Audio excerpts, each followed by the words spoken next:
Ad inizio film vediamo una giovane coppia che si sta allontanando fuori città e una volta arrivati a destinazione scopriamo che Matt e Kate hanno da poco comprato la loro prima casa. La proprietà ha ancora tutto il vecchio mobilio e ha bisogno di qualche riparazione e l'indomani i due si mettono immediatamente all'opera per iniziare a sistemarla e ripulirla.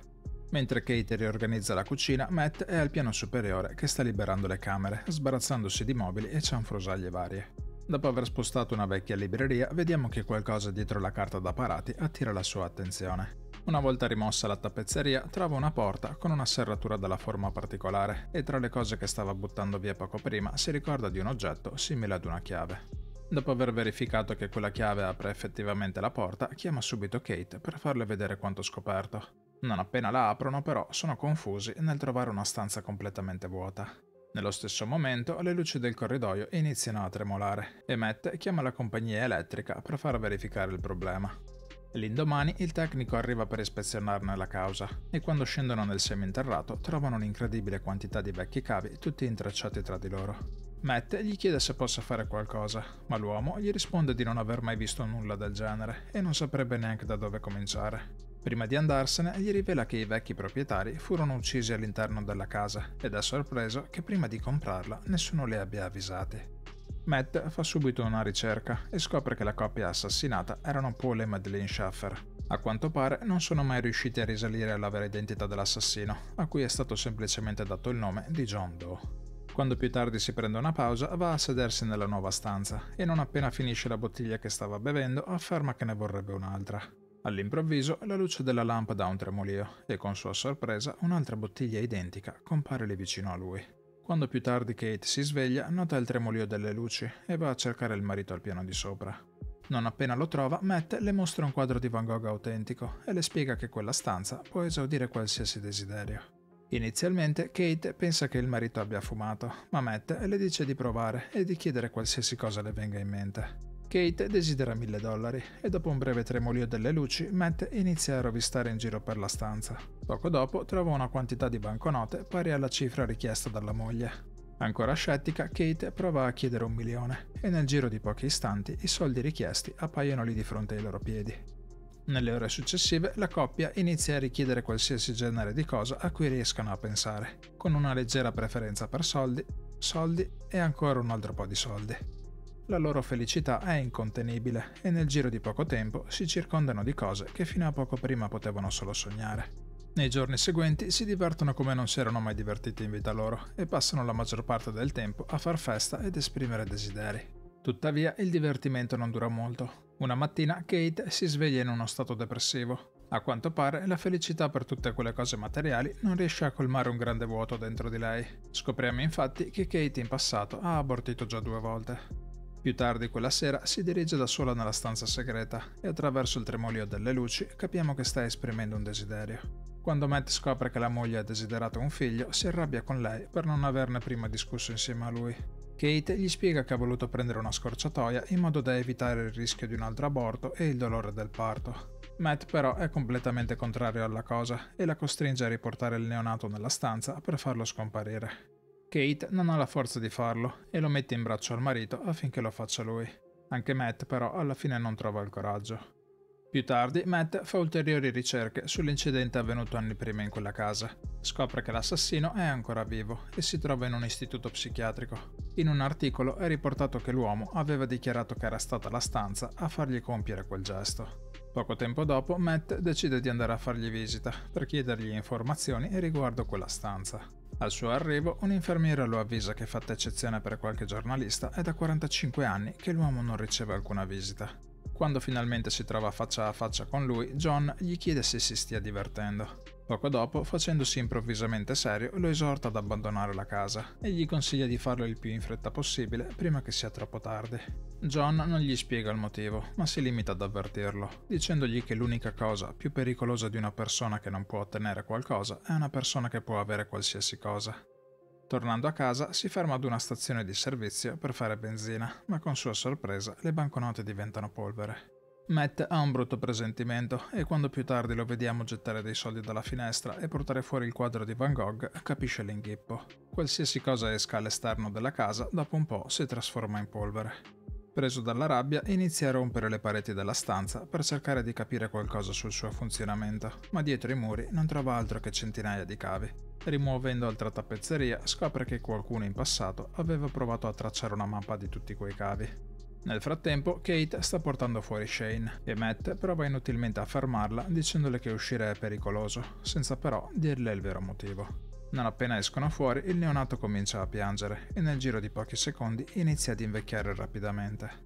Sentendo le urla di Kate, Matt esce a recuperare il bambino e dopo averlo riportato all'interno della casa, i due non riescono a credere ai loro occhi. Più tardi quel giorno, Matt rivela a Kate quanto ha appreso. La stanza esaudisce qualsiasi desiderio, a patto che quanto desiderato rimanga all'interno della casa, poiché se portato all'esterno inizia ad invecchiare velocemente, trasformandosi infine in polvere. La loro conversazione viene interrotta dal bambino, che nel frattempo si è risvegliato e adesso è lì in piedi di fronte a loro. Kate decide di chiamarlo Shane e nei giorni successivi inizia a istruirlo facendogli da insegnante. Gli spiega che non può per nessun motivo uscire di casa, per via di alcuni germi pericolosi all'esterno. Con il passare del tempo però Shane diventa irrequieto, in quanto dentro di lui cresce sempre di più la voglia di uscire fuori. Un giorno Kate riceve un pacco e vediamo che ogni volta che esce di casa si assicura di chiudere a chiave la porta d'ingresso. Il pacco ricevuto è per Matt e quando lo apre scopriamo che all'interno c'è una pistola. Kate tuttavia dimentica di chiudere a chiave la porta e mentre più tardi è seduta al pianoforte Shane ne approfitta per aprirla senza farsi vedere. Non appena mette la mano fuori, la corrente d'aria viene notata da Kate, che intuendo quello che sta succedendo si precipita a tirare dentro il figlio. Per prevenire altri episodi di quel tipo, la coppia decide di sprangare le finestre, barricandosi fondamentalmente dentro casa. Matt trascorre i giorni successivi a far pratica con la pistola e quando un pomeriggio rientra a casa trova Shane nel suo studio che sta giocando con una palla di vetro natalizia. Spaventandosi, Shane la fa cadere a terra. Mentre Matt gli chiede cosa stia facendo lì dentro, capiamo che l'uomo non ha ancora accettato l'idea che Shane sia suo figlio e per questo motivo lo tratta con distacco e freddezza. Sentendo il rumore del vetro rotto, Kate si precipita nello studio, rimproverando Matt per non provare nemmeno a comportarsi come un vero padre. Quella notte Shane si aggira silenziosamente per casa. Dopo aver dato uno sguardo alla mappa dei cavi, scende nel seminterrato e successivamente si reca nella stanza dei desideri. La mattina seguente vediamo che Matt ha dormito nel suo studio e al suo risveglio nota una palla di vetro identica a quella rotta il giorno prima. Dopo aver svegliato Kate, i due si precipitano nella stanza in cerca di Shane. Con loro stupore, varcata la soglia, si ritrovano all'interno di una foresta. Kate è completamente affascinata dal mondo che suo figlio ha creato. Matt invece è infuriato per quello che ha fatto e dopo averlo afferrato per un braccio lo riporta dentro casa. Mentre discutono se sia giusto o meno lasciarlo giocare lì dentro, il telefono squilla e nonostante gli sia vietato, Shane risponde alla chiamata. Dall'altra parte della cornetta c'è John, che sentendo la voce del bambino intuisce che la coppia ha espresso il desiderio di avere un figlio. Quando poi Matt strappa il telefono dalle mani di Shane, John gli chiede chi tra lui e la moglie abbia espresso quel desiderio, perché l'unica condizione per far uscire il bambino dalla casa senza conseguenze è che chiunque lo abbia espresso muoia. Nel frattempo, Kate è in cucina che ascolta la loro conversazione attraverso un altro telefono. John gli rivela che anche lui, come Shane, è il risultato di un desiderio espresso dai suoi genitori. Sua madre, dopo aver ucciso il padre, lo ha costretto ad ammazzarla in modo che lui potesse uscire dalla casa. Se Kate muore, quindi, anche Shane può uscire fuori ed invecchiare come qualsiasi persona normale. Dopo aver ascoltato la conversazione, vediamo Kate montare in macchina e allontanarsi. Matt prova a chiamarla al telefono, ma la moglie non risponde perché ha intenzione di togliersi la vita. Preso dalla rabbia, inizia a distruggere il suo studio. Più tardi prepara la cena anche per Shane e il bambino inizia a chiedergli con sempre più insistenza dove sia la madre. Infastidito, Matt gli risponde di non aver nessuna madre e nessun padre, in quanto non è un bambino reale, e gli spiega che non gli è concesso uscire fuori perché se lo facesse si trasformerebbe in polvere nel giro di pochi secondi. Per dimostrarglielo, lo prende per un braccio, trascinandolo alla porta d'ingresso e invitandolo ad uscire. Shane, tuttavia, terrorizzato da Matt, poco dopo scappa su per le scale impaurito. Quando più tardi Kate rientra a casa, capiamo che non ha trovato il coraggio di suicidarsi. Matt le chiede dove sia stata, ma la moglie si limita a dirgli che aveva bisogno di uscire un po'. Mentre più tardi si danno da fare per smaltire lo stress accumulato, vediamo che Shane li osserva di nascosto. In seguito aspetta che entrambi si addormentino per rubare la chiave della porta d'ingresso. La mattina dopo, vedendo la porta aperta, Matt e Kate capiscono che Shane è uscito all'esterno e quando poco dopo lo incontrano sono sconvolti nel vedere che è invecchiato ancora. Ad un tratto Shane tira fuori la pistola di Matt e gliela punta contro. Parlandogli, Kate un po' alla volta riesce a calmarlo e Matt approfitta del momento per saltargli addosso. Kate, venendo spinta a terra, sbatte la testa e poco dopo perde i sensi. Quando più tardi si risveglia, chiede al marito dove sia Shane. Matt la informa che mentre provava a sfilargli la pistola, purtroppo è partito un colpo che lo ha ucciso. A quella notizia, Kate esce fuori di casa in lacrime, devastata dalla morte del figlio. Tuttavia, poco dopo vediamo che il vero Matt riprende conoscenza. Mentre va alla ricerca della moglie in giro per casa, nota lo sfarfallamento delle luci e capisce che Kate e Shane sono all'interno della stanza che esaudisce i desideri. Kate non ha idea che il Matt di fronte a lei in realtà è Shane, che ha utilizzato la stanza per assumere le sembianze del marito. Capisce però presto la verità quando lo vede mangiare un cubetto di ghiaccio, un'abitudine tipica del figlio. Terrorizzata, prova a scappare, ma viene raggiunta da Shane che dopo averla sbattuta a terra le sfila i pantaloni per poi iniziare a molestarla. Nel frattempo, trovando la porta chiusa, Matt inizia a spaccare le pareti per aprirsi un varco e alla fine, passando attraverso un'infinita quantità di cavi, riesce finalmente a raggiungere la stanza, che ha ancora le fattezze della foresta creata da Shane. Scopre presto che la stanza è stata ulteriormente ingrandita e dopo essersi addentrato nella foresta trova un duplicato identico della casa. Mentre è ancora intento a violentare Kate, Shane sente un rumore provenire dal piano di sotto e la lascia da sola per andare a controllare. Poco dopo i tre si ritrovano tutti uno di fronte all'altro, con Kate che ora non ha idea di chi sia il vero Matt. Ad un tratto uno dei due l'afferra per un braccio, ma alcune sue parole le fanno capire che è Shane e lo spinge giù per le scale. Shane perde momentaneamente conoscenza e poco dopo riassume le sue sembianze originali.